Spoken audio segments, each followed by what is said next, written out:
All right. Thank you for doing this. My name's Barrett Freeman. I'm a broker. I'm an attorney. This is Property Tales. Where do we go from here? Where do we go? Where do we go from here? I've got a realty company in Corbin, Kentucky. We also have a law firm, Freeman and Childers, in Corbin, Kentucky. My brother Blake Freeman and we started a maintenance company called Freeman Brothers Maintenance. We have a property management company called Freeman Brothers Properties. What I do is I buy houses and apartments, usually that need some work. We we invest money in fixing them up, and then we put renters in them. Here with me is Adam Combs. He's someone I've known for most of my life. We met in our hometown of Corbin, Kentucky. He's just now starting his investment journey. He just bought his first house. He got it rented. So everything is smooth sailing. So far. So anyway, so we're going to get Adam's perspective on real estate generally, and then we're going to talk about how he got to the point where he decided that he was ready for to start his journey into real estate. So do you want to tell us a little bit about your background? Yeah. So did your parents have any investment property? Growing up, yeah. I mean, Dad had a rental house, and he had a commercial building in Tennessee, Okay. Where was the investment house? in Corbin. It was. Which house was that? It's on The Poplar one? Poplar. Yep. Oh, okay. So that was the house you lived in when I met you. Right. I remember going over there and hanging out Yeah. at that house. Why don't you kind of give us a brief or long, however you want to go, as far as about your life leading up to before you decided to start getting into real estate. Yeah. Okay. So, I mean, I grew up on the coast of Florida, on the west coast in the Clearwater area. I lived there till the middle of 8th grade, but I spent my time out on the beach. We'd go to the islands. That was all just very normal. Didn't really think too much about it other than Beach life? Yeah, we just grew up doing that, and that's what all my friends did, and that was kind of the culture. So, Surfing? Do you have long hair? I mean, yeah. So, unfortunately, on the West Coast, especially in that area, the waves are pretty small. So, no, there was no surface. But yeah, we wakeboarded, kneeboarded, and tubed. Went out to islands. Could you walk to the ocean? Were you that close? So there was in my backyard, there was a canal that led out to, so we had a deck and we had the boat, and then there's something called davits, which is what the boat sits on, and then you swing the davits out, and then it lowers the boat into the water, and so then there's a canal that's 20 feet wide, and you would drive 7-10 minutes out, and then you're out in the Gulf. So yeah, it was like looking back on it, I didn't realize how unique of an experience it was. That that's where I was living, in the place that people are going to vacation at. But as like a young kid, you're not thinking about that. You're happy to just be going out to the beach and everything like that. But The whole subdivision, there was just canals going through it? yeah. So like you said, canals. It's split off one way, but all the houses were all back there, and everyone has boats. So you probably don't know this, but I mean, I guess they designed the houses around the canals. Correct. That's pretty neat. Yeah. So, and there'd be low tide and high tide. Sometimes the water would come up into our backyard, but then sometimes the water would be so low, that it'd just be a little trickle, and that happens. Maybe not to that extreme daily, but those are the two extremes. But there's always high tide and low tide. Occasionally, you get like a confused manatee that would come back there. Salsa manatees? Yeah. So there'd be like 2 or 3. They typically aren't alone, so there'd be like 2 or 3. Not that rare. It's not like you saw them every day, but it's also not like you saw them once every 5 years. Was that one of the kids come out here and look moments? Sometimes. I mean, I think it was actually regular enough that if we were doing something, no one came and said, "Hey, come here." It was just like if you were back there, you might notice that there's a manatee coming back there. Yeah, so you would travel out to the Gulf from there, and then the islands were 10, 15-minute drive, and typically you'd spend all day out there. We'd be kneeboarding, wakeboarding, and stuff like that. So the fear is always like you don't know what's underneath you, especially out when you're not just right at the beach where there's thousands of people. So a little kid, you're always like, am I gonna get nibbled on? And one of the things I really liked about moving to Kentucky up in the lakes is that's gone. You can just sit out and let your legs dangle. You don't have to worry about any predators or anything like that. So went from Florida to North Carolina, a pretty drastic culture shock because it was the mountains of North Carolina. It was like 2002. What town was that? Spruce Pine. It wasn't 2002. It was 2000. And they were still talking because they had just got a Walmart like 5 years before. Big city living. Yeah, huge. It's a real small town, so I went from being a coastal kid to the mountains, and there was a little bit of a barrier between me and the kids there for a little while. So anyway. Oh, but yeah, so we moved to North Carolina, and it didn't take long for me to adapt to mountain culture. I fell in love with it. One of the best spots I'd ever lived in. We were only there for about 2 years before moving to Corbin, which was still like from Kentucky to North Carolina was a little bit different for sure, but not near as big of a gap from the beach to the mountains. It was essentially going from the mountains to farm life, country life. So something that I was a little bit familiar with. Met you. You were one of my first friends. We did meet up at the Methodist Church on the hill. And so that was roughly around 2002. Yeah. Went through high school. We were both real good friends, and then we went to 2 separate colleges that were not that far apart, but everyone just gets so busy. So we were kind of. I saw you every other weekend. But essentially we were still in our own lane, a little bit different lanes, and so we hung out some in college, but not a ton. Well, my younger brother Blake, he joined you at Eastern. Yeah. And then I was there every weekend with you guys. I could make it. I was playing tennis in college, so I was a little bit busy, but. I saw you plenty. I feel like. Yeah, and so, you were still partners with Blake. You and Blake had a mowing business. Yeah, so. I mean, like I helped Blake out some with his. Blake had a mowing business, and I'd help out occasionally. But when then after college, we're young professionals, and when life starts to settle down, it seems like it's just natural that we kind of. There was a lot of Corbin friends that kind of gravitated back to each other. It seems like we've become closer after college and stuff like that. And now with business, we talk about bounce different ideas off of each other. The conversations have changed a lot. Yeah.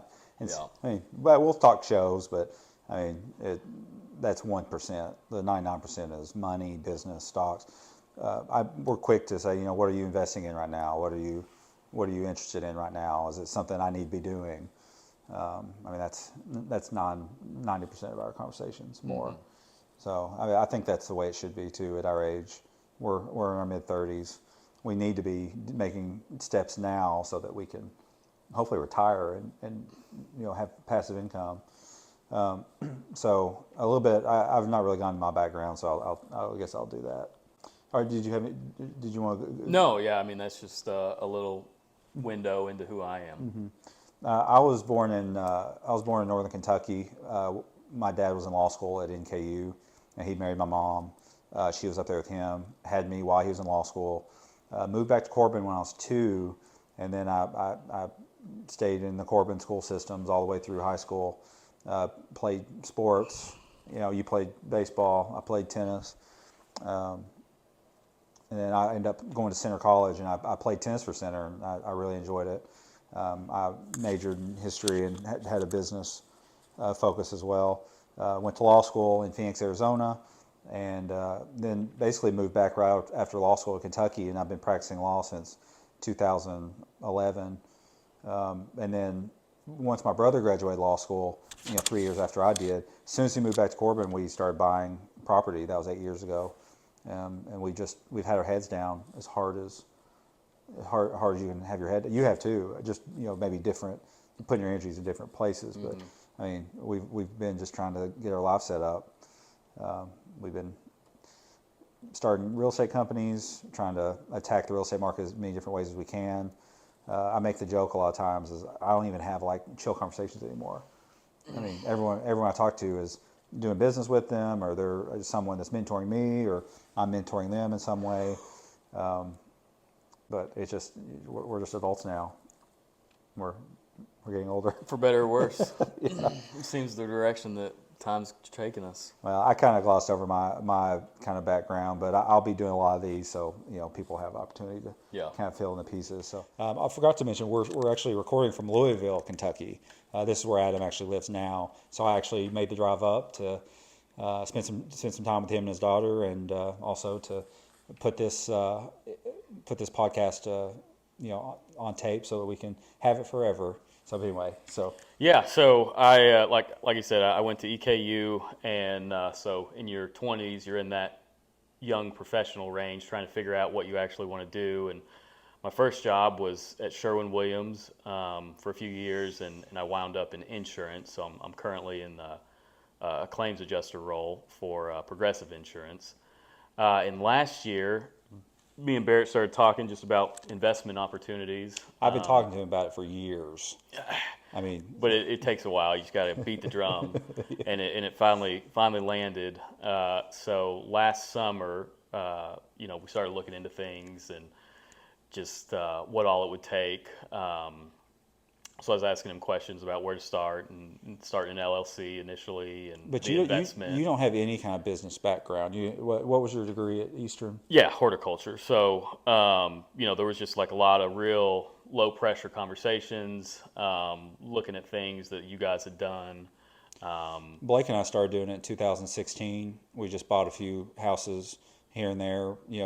As they come on the market, we look at them, maybe buy a few, start putting mirrors in them. And the whole time, obviously, Adam's one of Blake and I's best friends, so we're talking all the time. And I remember he'd come to Corbin, and all we'd be talking about is real estate and renters and construction. And he had a good attitude about listening, but it was just there was a big disconnect because, I mean, you weren't. Yeah, it just wasn't something that I was interested in at the time. But so my second house that I bought in Louisville, I ended up putting a bunch of sweat equity into it. But this is your personal residence, right? Personal residence, yeah, right. Yeah, so a lot of work went into that house. I got contractors involved as needed, but I kind of got through that house. I got to see the process really kind of come to life, and over a long period of time, be able to kind of really upgrade your house. So I got that experience under my belt, and it just kind of worked out for there being an opportunity with a house in Corbin. Well, before you get into that, how were you investing your money before all of this? Stocks. I think that's the most common thing right now with all the opportunities, and you don't necessarily have to have brokers anymore, and there's just so much information out there that you can explore. So that was the initial path. But you weren't doing the Robin Hoods and the Coinbases. You were actually doing some big institution. Who were you investing in? I mean, I was just using E-Trade. Oh, okay. Yeah. And so, how long have you been doing the stock stuff? On and off since 2015. The problem with stocks is, pulling it out. You're taxed on the capital gains and stuff like that. So it doesn't really cash flow in any way. So you might look good on paper, but you're not really realizing any of that money. So this is a different opportunity where you can realize some of those gains, and so that's what kind of where my focus was, and then it became going into the investment properties. What's your attitude with the stock market right now as far as an investment vehicle? I mean, my primary focus now has shifted. I mean, I still do the stocks and stuff like that, but I don't think it'll ever be primary again. It's good to have several paths probably of income and investments, but my focus is going to be moving forward the single family and hopefully get into the multifamily. So you called me was it last summer, 2022, and you called me. You were scared because you just realized that you were potentially going to have some big tax burden. Yeah.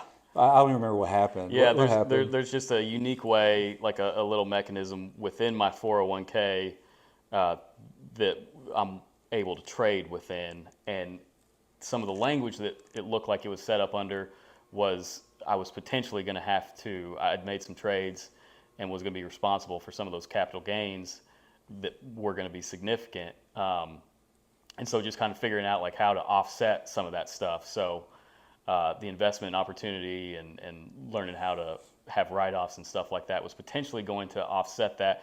And luckily, I didn't have to worry about it because it wasn't going to be any threat of being taxed or Okay, anything like good. that. Yeah, I didn't know how that shook out, but Yeah, so it ended up being a win-win. yeah. Anyway, he thought he was going to owe like $8,000 or $10,000 in taxes, so he calls Blake and I was like, maybe it's time I start taking advantage of the benefits of having an LLC and having property.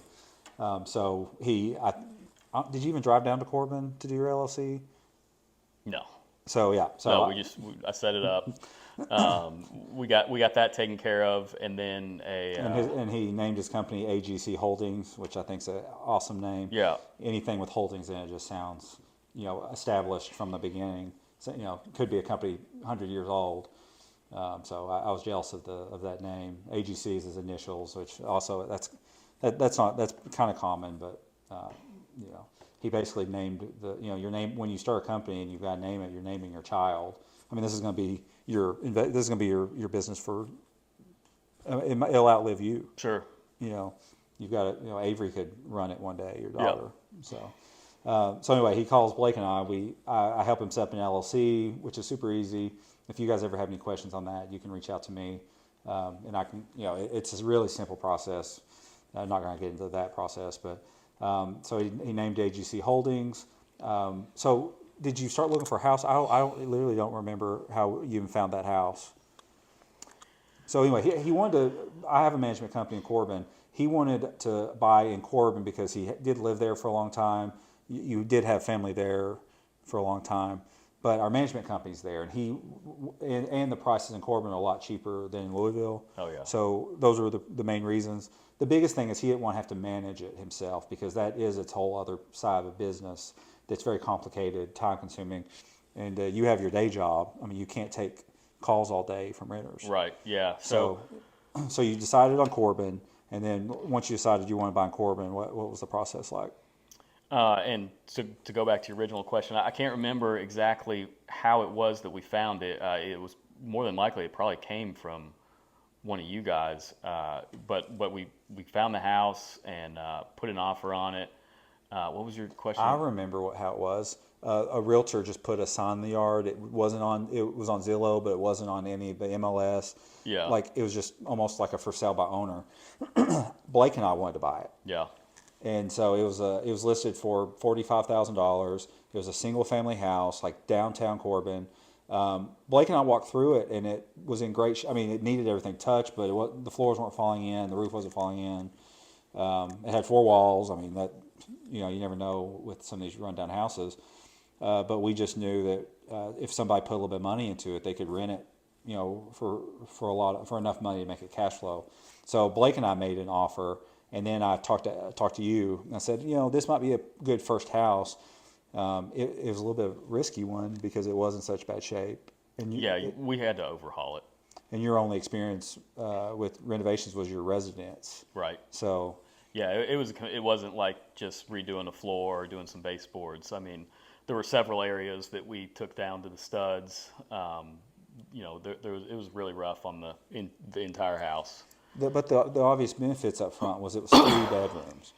You know, no matter where you are in the world, there's just a premium on multiple or on more bedrooms. So I knew just from that we could rent it pretty easily. But so once you made a deal, how'd you find a contractor?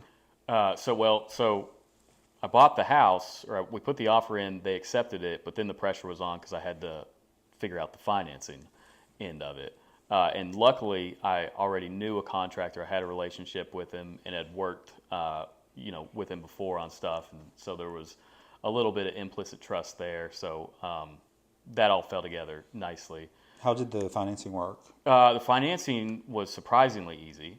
I was taken back by how Because you've been effortless through the financing commercial with, yeah. the commercial loan process was a lot easier than when it's your personal loan. That they didn't need as much information. They obviously still needed some to make sure that the loan wasn't too much of a risk on their end, but the pressure it just wasn't the same when you're buying your own personal house. There was a little bit more time when you could get things in, and the quantity that they needed was just, like I said, a lot less complicated. So when we do a loan, they need 2 years tax returns, Yeah, rent roll if you got it. yeah. But what else did he need from you? I don't It was remember just very yeah, easy. Yeah, and I guess that's a good thing that I don't remember because it wasn't like a horrifying process or anything like that. Yeah, so you get the loan, and then working with the contract, or before you get the loan, you get the estimate from the contractor to see how much the renovations are going to take. And who was your contractor? His name is Skip Phillips. Yeah, is he a Corbin guy? He is a local guy. So Does great work. So what did he quote you initially?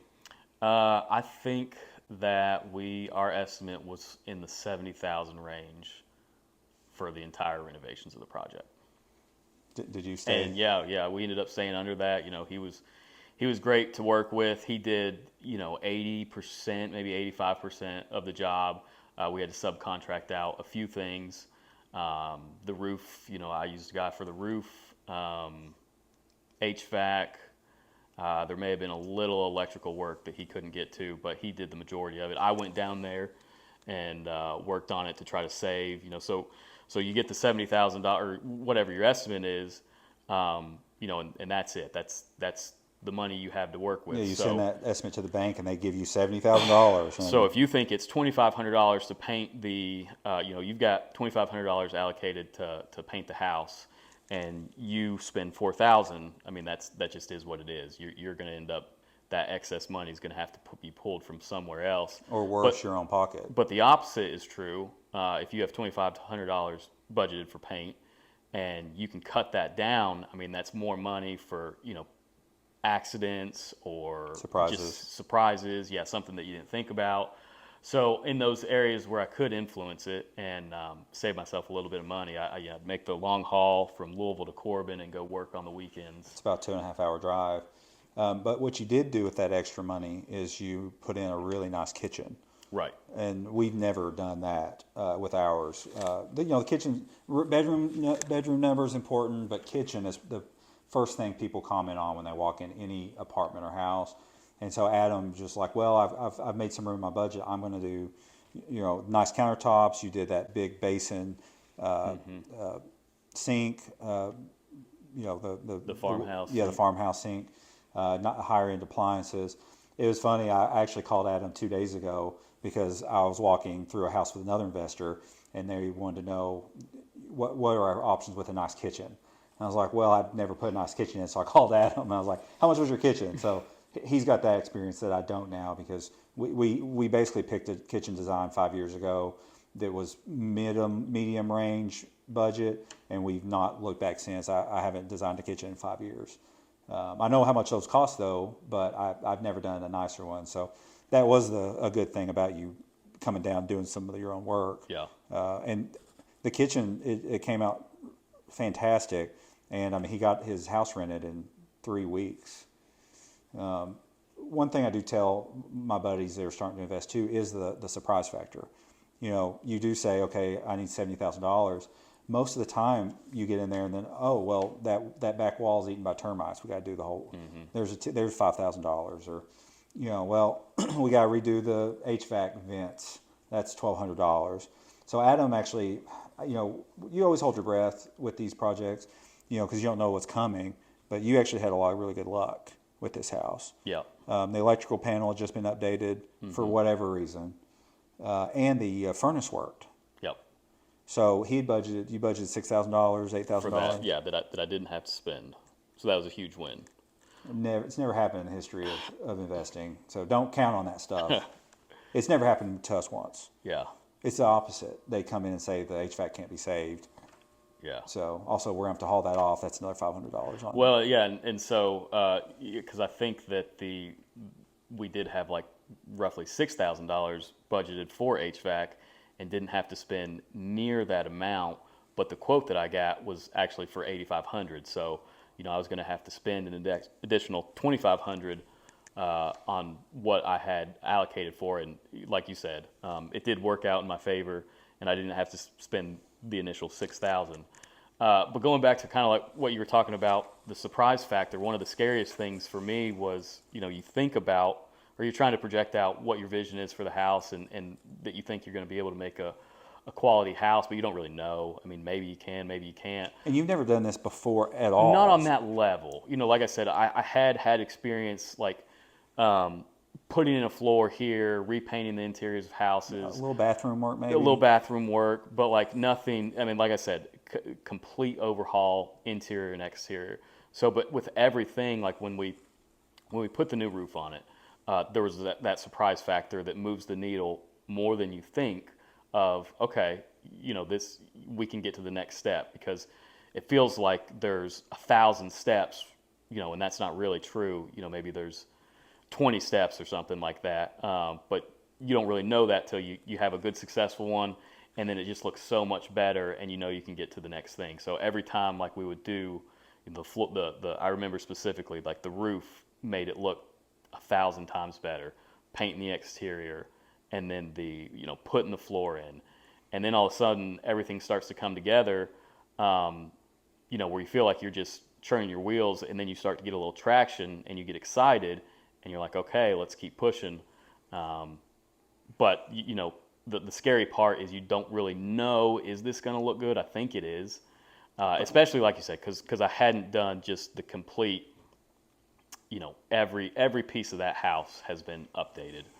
The scary part for us when we were just starting out too was when you paint the outside of the house, that's thousands of dollars. If you don't like the color, you spent thousands of dollars. Yeah. So so I do remember those days. It's fun. So Blake and I started about 8 years ago, and Adam keeps giving me like flashbacks of horror when he makes comments like that, because and we'll talk about it probably in a little bit, but you quickly forget the pain and you get excited. And like, oh, I want to do another house. I'm ready for another house or another apartment, because, how long was the renovation total? So we started in October, and it wrapped up.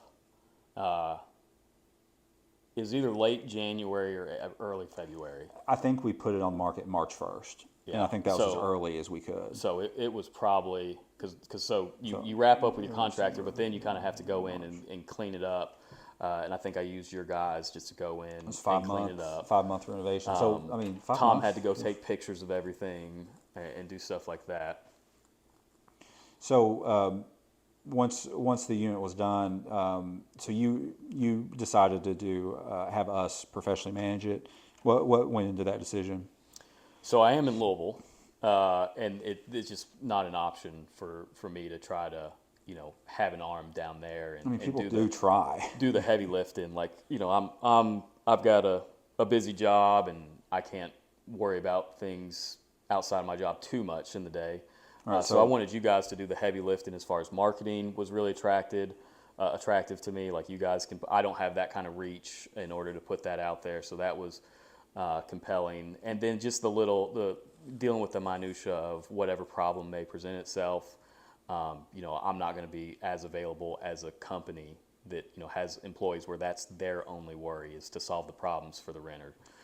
So you guys charge. But we don't take care of all the problems though. I mean, you still have to answer the phone. Like you've had to make some decisions, like punch out stuff. Yeah, but they've been really minor, and they don't contact me. You guys are the first point of contact. They don't know who I am or anything like that. So they come to you. If they come in a little bit mad, I think you guys do a good job of neutralizing the situation. And all that stuff to say, like, that's why I didn't want to. I don't have the time to worry about that stuff, and so you guys handle all that, and it's especially not being there. There's just no. no way I could handle it. So you now have one house, and in our industry we call it doors. So if it's a house or apartment, whatever it looks like, where you have a space you rent to someone, you call it a door. So you got one door now. Let's talk about how you spend your time during the day then, because I think a lot of people still, they think it's unattainable. They can't invest in real estate. So I mean, what does your week usually look like? What does your day look like? How many hours are you working? You've got a daughter, As it relates to real estate? Nope, just your normal day. Oh, okay. I mean, I'm working like everyone else. I mean, my 8 to 5 is jam packed with worrying about my own job. On the weeks that I have Avery, then it's focused on her. So it's a 40-hour week job. Yeah. Yeah. So, and then obviously when you've got Avery, because you split parenting time. Right. So Yeah. So I mean, everything's busy. I've got Avery, and she's 7 now, and doing softball and whatever sport we're playing. So we're currently in softball, and how'd you juggle that with the construction of the house? yeah, that was busy. But like you said, you quickly forget kind of the pain. So those long nights where you're working your day job, but then you're worrying about the decisions afterwards. You're either looking through what appliance you may want to buy, or what you think that you measured correctly for some cabinets, but it turns out you didn't measure correctly. So you kind of got to do a little, figure out how do you actually get these cabinets to fit here. So it's just busy. I mean, there's no way around it. Like after work, you're solving, your own personal problems. But it is a little bit different when it relates to your business. How'd you manage the budget side while you were doing all this? I had an Excel spreadsheet, and so just every night, as payments are going through, you're just updating it, because it can quickly snowball, if you forget a few. Because it's really important. I mean, like if you go over budget, which is probably more common than not, then that money's coming directly out of your pocket. So I was happy with. I only had one house at the time, so I only had essentially one problem, with multiple problems, but just one roof to worry about really. So yeah, but I mean, I entered those invoices at night, kept the Excel spreadsheet updated, so I always knew exactly where I was at. I'm sure I was probably off a couple $100 or something, but nothing. I had no major surprise. Did you? So were you having what kind of conversations were you having with the contractor? I mean, were you talking budget with him ever? Yeah. I mean, loosely, not too much detail. Especially at the end. More so at the end, I would talk about budget with him. Like when we were in that last month, we were also doing a lot of kind of finish work, and there was a lot of like high dollar stuff we were putting in. It's when we were putting the kitchen together, and that's where roughly probably 20% of my loan came from was just in the kitchen, and that was the biggest bulk of it. So I was letting him know, like, hey, if we're getting close, like we need to tighten down here and there. And he was real open and great to work with. Would love to work with him again. Yeah, because in case anybody's doing math on, we were talking about how you got lucky and saved money here, here, and here, but that money gets spent. Yeah. You got lucky a few times, but that just meant you had the money to throw at something else that Right. was equally as important. So, is there anything you had done different with that first house? I don't think that I could have done. I mean, it was just learning as you go. You kind of had to jump in and just figure out how to swim. So, plus, I mean, without knowing, you weren't trial and erroring it. I mean, Yeah. you were talking to Blake and I about every decision. yeah, we talked, collaborated with you guys. I'd bounce ideas off the contractor. He, like I said, great to work with, and this wasn't his first renovation by any means. Yeah, I mean, think of all the stuff you were having to do at the time. I mean, that does add up to a lot of pain. Yeah. I mean, decisions as silly as the windows. Remember, you had to make a tough decision about what was going on with the windows, whether to update them or, you're like, do I update the windows or do I leave the windows? Yeah, They were leaky, I think. Yeah, that was potentially going to be a big overhaul on the windows. $200 a window times 10. Yeah, 12. plus the labor and Yeah. stuff to put it in. And the windows were great. I did change the front windows. We updated those. We put single pane in there instead of, they were just, I'm not sure what the word is for it, but they were just normal, like kind of, The single pane, just like old. but there were like 3 or 4 of them. So we put like a nice single pane on both sides of the door and kind of freshened it up and modernized it. The front of the house where you've got that really big, it's like a 8 foot wide window, like a single pane. Was that 2 windows that you took out? Yeah. So that was from a design standpoint, that was beautiful. Yeah. Because on the other, on the front of the house, the right side already had a big window like that, and then on the left, for some reason, they just had 2 windows. So just to make the front symmetrical, I mean, that symmetry is very important as far as making things look right. So yeah, I mean, you kind of had to do that. Was that the plan from the beginning, or is that something you did on the fly? No, that was a surprise problem. I initially intended to just put new windows in there, but not put the nice single pane in there. But like, especially if you're looking at nicer houses, like the houses will have just large open face windows. You got a good vantage point. It gives it a little bit of a luxurious look to it, which is what I was trying to go for with the house, with just having. Well, you had to get big rent too. Yeah. So, and that was the idea. That was the ultimate decision behind the kitchen. Was maybe you can save a little bit of money on some of the appliances, but you're probably going to lose some of that on what you're asking for rent. So we tried to just go with premium everything in the kitchen. Same with the bathroom. I put a really nice mirror in there. It's got like a touch screen. It lights up. I'd never even seen one. I hadn't seen it either. It's nicer than any mirror in my house. And I've thought so many times, why don't I buy? It's not even expensive. I was like, Yeah. why don't I buy that for myself? Yeah. But when you're in property, you don't want to waste any money on yourself. You want to be putting your money in the next project because that means your money's being put to work. Yeah, and like you said, we rented it pretty quickly, and I think all those decisions were correct because even though it's not like it rented the next day, there were 2 or 3 people that were really interested in it, and just for whatever reason, each one of them never worked out. Like they got to the committed process. One person even like signed a contract, but ended up backing out. Once the second person paid rent. Right. Yeah. So that is something that's happened to us only a few times. In his very first house, I can't remember who it was, paid first month's rent, and the day they were supposed to move in, they said, we actually, our plans changed, our job changed.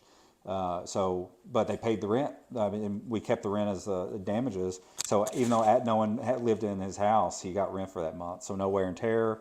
He still got his money, so he's happy, and he got it re-rented in like a week to someone else. So I don't think you didn't get double rent, but you had an opportunity for double rent. Right, yeah. Basically, the second person said, well, I can't move until the next first, and you were happy. You had somebody moving in, so you were happy. You didn't care about getting rent. Yeah, and that was really important, and that happened, I believe, the first month that the mortgage was due, and so something that I didn't realize how the whole loan structure works is you get a loan for the house, so you buy the house, but you also get a loan for the estimate. The construction side. The construction site. So you're actually not paying money towards your mortgage while it's in the process of being renovated. You're only paying the interest on what you've spent. Which is beautiful. I mean, what was it, $150? Yeah, on what you've spent of your commercial loan. So if you've only spent $10,000 that first month, when rent comes, or when the bank interest comes due, all you're paying is just the interest on that. So every month it's growing. And so, yeah, I think that my first payment that, we start working on in October, so November comes around, and the only thing I pay is roughly $150. But then once the house is listed, that's when it's game time, and you need to get it rented because now you owe for the whole mortgage. You've got your insurance and everything like that. I mean, I think it's $775. Yeah, so that $775 is hitting every month. Yeah, so it's coming whether or not. So the lady that backed out, ultimately it was okay because I got that rent, so it was covered. It was able to cash flow from day one, and we have a renter in there now. and it's cash flowing, and sometimes, so she's obviously the first one in the house, so there was a few things that she wanted worked on, and it's a really good process because, again, like she doesn't contact me, she sends them a message. I don't even think she calls them. I think that she sends. It's all on she our texts app. or Yeah. something like that, and so they know what's going on, and then they send out someone to go just take care of the problem. If it's a big problem, they contact me, and then I make the decision kind of on what to handle. But if it's just a little, a door issue not open correctly or something that's just minor, Basically less than $100. and it just has to be done. Like there's no question this issue needs to be taken care of. They have the authority. They just go do it, and then they send me a bill and I pay it. And I don't worry about it. Did you have an attitude shift about that, or did you always have a good attitude? Like, oh, the renter. Did you feel like the renter was nitpicking at first, and then you felt like, well, actually, it's benefiting me because she's taking care of the house, or what was your attitude Yeah, when you that started getting all these work orders saying, oh, this isn't right, this isn't right. That's exactly it. Yeah, I mean, at first it was a little bit of, what's going on here. I produced a good product, but those things were either going to have to be taken care of now or for whoever the next renter is. So we're getting them taken care of now, and hopefully, we can knock out a lot of these little, just minor few things, and so the next renter has less things to worry about. So it's a good experience for the renter. It's a good experience for me. Having just knowing that the maintenance will show up when she needs them. Yeah, I don't have to think about it. I don't have to worry about, is my contractor available? Can he? Because he's it's not like he is on call for me or anything. He's got his own work and stuff that he's doing. I don't have to go down there. I don't have to take any time out of my life. They do all that. But yeah, so to your question about my attitude, yeah, I mean, I'm fine with it. They're becoming fewer now, so I think that we're probably getting pretty close to the lowering that frequency a lot. Maybe there's there's not been any big ones, which has been great, which is to be expected because, like I said, I touched everything on that house except for the electrical box, I guess, and updated it. So it should be, the bulk of the house should basically be new. great. Yeah. I mean, the only thing you really didn't touch besides the electrical box was the vinyl on the siding. You just painted it. Yeah, on the face and the two sides, and then it had good vinyl on the back, and it actually matched the color. Didn't you take vinyl from the back to fill in some gaps on the sides? Yeah, I think we did.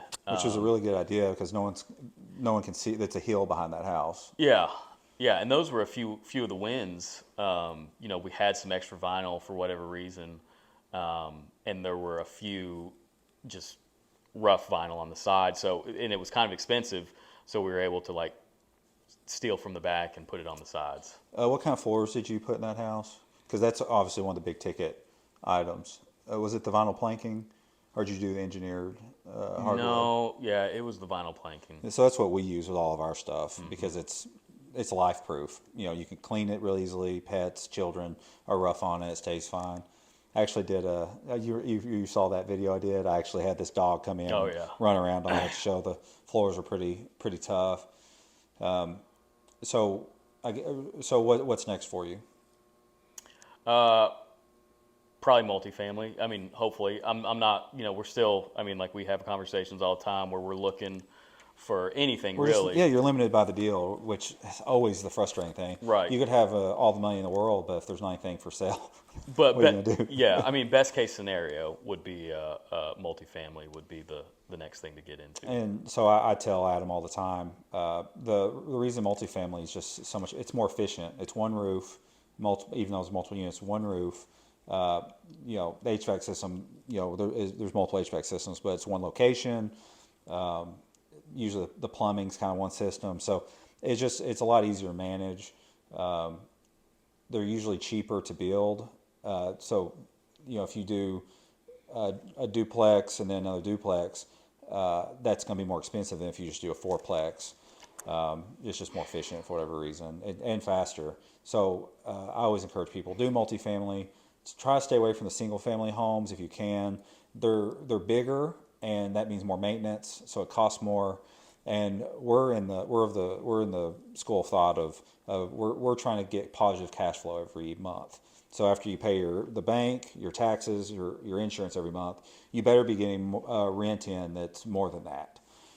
We try to our rule of thumb is we try to get $300 more than the financing, taxes, insurance, because that 300, it sounds like, oh, I'm making 300 a month. Any maintenance that comes up, you don't make that 300 anymore. So that 300 is still very valuable though, because if you didn't have that 300 positive cash flow, then the maintenance, any maintenance that comes up, you go negative, and that's just a nightmare. And then all of a sudden you're losing money every month.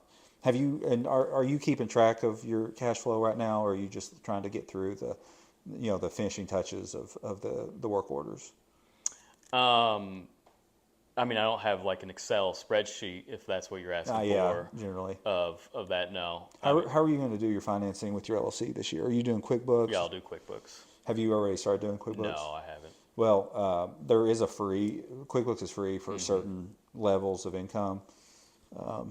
It's not free for us, but at some point it was, I think. Yeah. I don't know. And who are you doing your taxes with?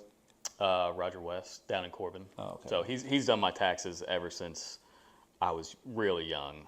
So I've just kept it with him. I've got family. I've got friends back in Corbin. Didn't you? Did he mention something? You mentioned something, some tax question you had with him that you were going to ask him about, maybe how to get paid or. Yeah, I mean, there's been a lot of different tax questions. I don't know. Our poor accountant, Eric Jones. He's with Miller Meyer in Corbin.